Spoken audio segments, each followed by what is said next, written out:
दो राज्यों की पुलिस हाथ पैर मार चुकी है। दो दो सेंट्रल जांच एजेंसियां अंधेरे में तीर चला रही हैं। आरोपियों को वीआईपी ट्रीटमेंट मिल रहा है और मीडिया पर चिल्लपो मची हुई है। आम आदमी को समझ में नहीं आ रहा कि ये क्या हो रहा है। सुशांत सिंह राजपूत का केस आत्महत्या से शुरू हुआ, डिप्रेशन से होता हुआ नेपोटिज्म की तरफ चला गया, अचानक मोड़ लिया और सारी चर्चा राजनीतिक कनेक्शनों की तरफ चली गई। फिर अचानक मोड़ आया और ये ड्रग माफिया और उसके कनेक्शन सामने आने लगे। ये क्या हो रहा है? आम आदमी की समझ में तो बिल्कुल नहीं आ रहा। तो हमारी आज की चर्चा का यही विषय है। आप हमारे साथ बने रहिए।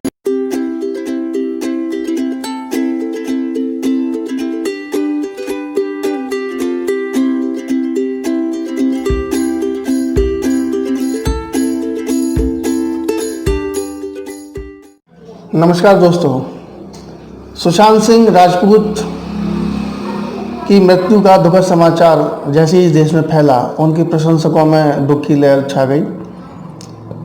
खास तौर से युवा वर्ग और देश के सभी हिस्सों में जो उनकी कला के मुरीद थे, वो इस सोच विचार में पड़ गए कि इतना जिंदा दिल, बहादुर, संघर्ष करने वाला इंसान आत्महत्या कैसे कर सकता है।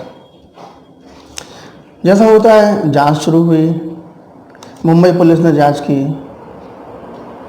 बाद में ऐसा लगा कि मुंबई पुलिस की जांच से लोग संतुष्ट नहीं हैं, तो बिहार पुलिस उसमें शामिल हुई। बिहार पुलिस ने अपनी तरफ से जांच की। बस यहीं से अजीबोगरीब घटना होनी शुरू हो गई। बहुत कुछ ऐसा है जो आम आदमी की समझ में तो बिल्कुल नहीं आ रहा, अगर वो तर्क शक्ति से सोचता है तो। क्योंकि बहुत सारी ऐसी बातें हैं जो बिल्कुल ही तर्कहीन हैं और ऐसा लगता है कि सुशांत सिंह राजपूत को न्याय मिलने की आशा दिनों दिन धूमिल होती जा रही है।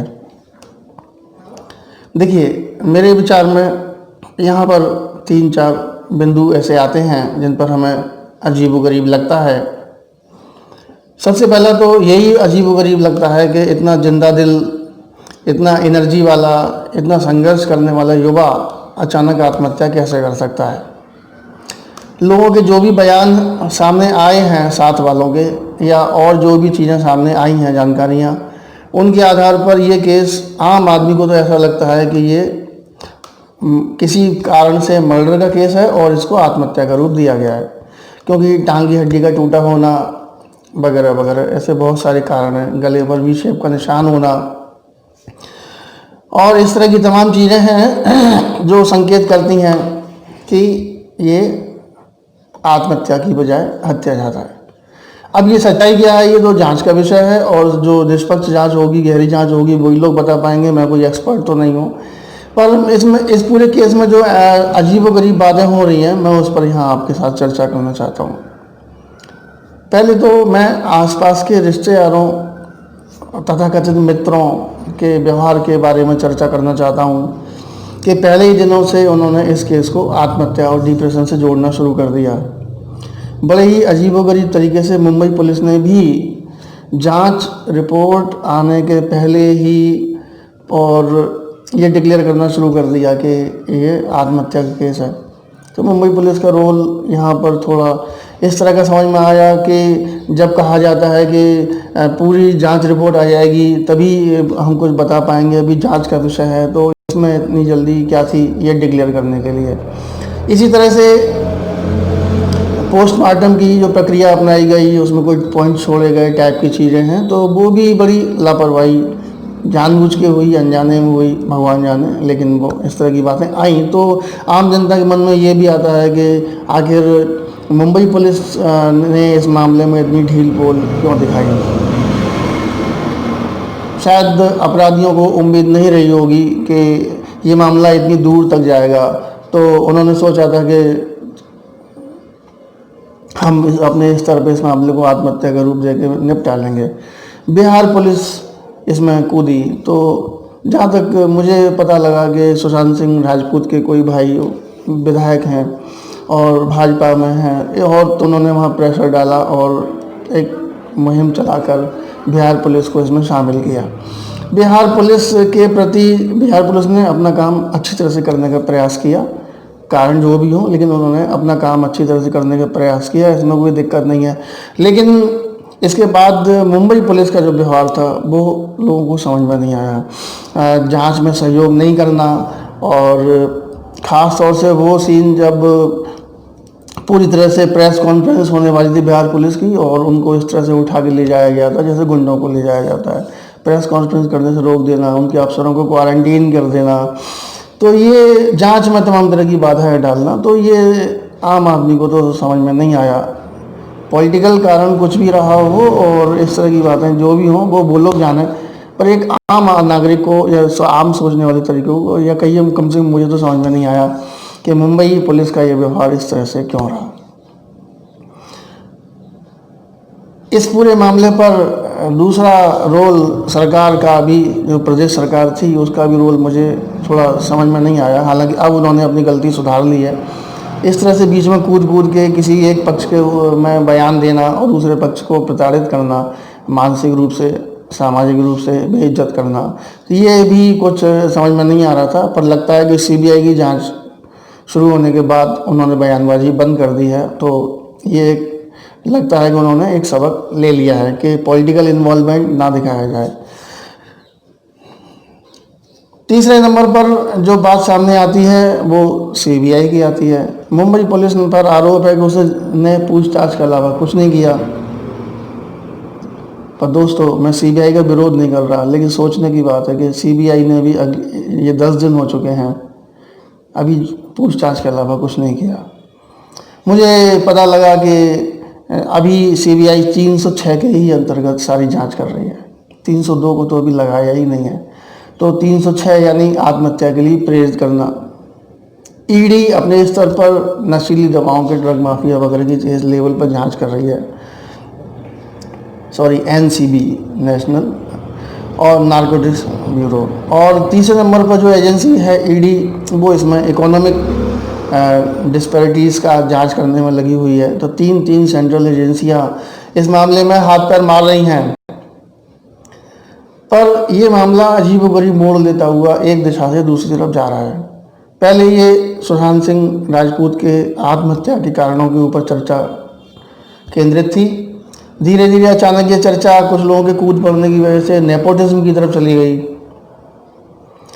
फिर इसमें पॉलिटिकल कनेक्शन सामने आने लगे। अचानक ये सब बंद हो गया और अब ड्रग माफिया और मनी लॉन्ड्रिंग का केस इसमें सुनाई पड़ने लगा। मुख्य आरोपी को इस तरह का वीआईपी ट्रीटमेंट भी बड़ा अजीब लगता है। हालांकि पुलिस ये कह सकती है कि भाई कोई भी नागरिक हमारे पास आके सुरक्षा की मांग करेगा तो हम उसको देंगे, पर मुझे पर्सनली भी लगता है मैं कभी मुंबई जाऊंगा और मैं किसी गुंडे से सुरक्षा मांगने का प्रयास करूंगा तो पुलिस इस तरह से 8-8 गाड़ियां लेकर मुझे लेने और छोड़ने आया जाया करेगी, तो मुझे तो ऐसा नहीं लगता। तो ये इतना वीआईपी ट्रीटमेंट क्यों दिया जा रहा है, ये भी लोगों की समझ से पूरी तरह से बाहर हो रहा है। जांच एजेंसियों की बात करें तो जांच एजेंसियों का अपना काम है, अपना तरीका है, उसमें मैं ज़्यादा जानकारी नहीं रखता। पर मुझे बहुत अजीब लगता है कि जो भी क्वेश्चन पूछे गए या जो भी आगे प्रक्रिया होनी है वो मीडिया को दे दी जाती है। तो ये सोचने की बात है ना कि अगर मीडिया को ये सारी बातें दे दी जाती हैं और वो अपना सबको बताना शुरू कर देते हैं, तो जो अपराधी लोग हैं उनको पूरा मौका मिल जाता है। उन्हें डॉक्टर हैं, पोस्टमार्टम वाले, उन्हें पता था कि हम पर सीबीआई आएगी और ये क्वेश्चन पूछेगी कि आपने टाइम क्यों नहीं डाला, ये क्यों नहीं डाला, वो नहीं। तो उन्होंने अपने वकीलों से बात करके और सभी चीज़ें आपस में मैनेज करके पहले से ही तैयार कर लिया। तो जो एक थ्योरी ऑफ कॉन्ट्रडिक्शन टाइप का पॉइंट होता है जिससे अपराधी के बारे में जानकारी निकाली सकती है, वो पूरी तरह ख़त्म हो गया। रिया चक्रवर्ती को मुख्य आरोपी है तो मेरी नज़र में भी हो ही सकती है, लेकिन उसको भी पूरा तैयारी का मौका दिया जाता है। पहले ही बता दिया जाता है किस किस रिश्तेदार से कैसे कैसे पूछताछ होगी और क्या क्या क्वेश्चन पूछे जाएंगे, तो वो सब उन चीज़ों की तैयारियां पहले से ही कर लेते हैं। तो नेचुरली बड़े से बड़ा वकील, बड़े से बड़े लोग, एक्सपर्ट लोग सलाहें सहायताएँ मिल जाती हैं, तो पहले से ही मैनेज हो गया। तो ये बात कुछ ऐसी समझ में नहीं आ रही है। दिशा तो बदलती रहती हैं, जैसे नदी बहती है अलग अलग दिशाओं में। इतने दिन बीत गए हैं और दिन बीतते जा रहे हैं और न्याय की आशा और ज़्यादा धूमिल होती जा रही है। ये अच्छी बात है कि कुछ चैट्स रिकवर कर लिए गए हैं, कुछ हार्ड डिस्क जो मिटा दिए गए थे उनको भी रिकवर करने की कोशिश की जा रही है। तो प्रॉपर सबूत सामने आएंगे और अपराधी को सज़ा मिलेगी। पर आज अभी जो दिशा जा रही है, तो मुझे लगता है कि इसमें सज़ा किसी मनी लॉन्ड्रिंग में मिल जाए, नशीली पदार्थों में मिल जाए, पर मर्डर के मामले में तो सज़ा मिलने की आशा धूमिल ही होती जा रही है। एक आम सजग नागरिक होने के नाते मुझे ऐसा लगता है। सबसे बड़ा रोल मुझे मीडिया का देख के हंसी आती है। आपने पूरे मीडिया पर आप एक अजीबोगरीब चिल्लपों देखेंगे।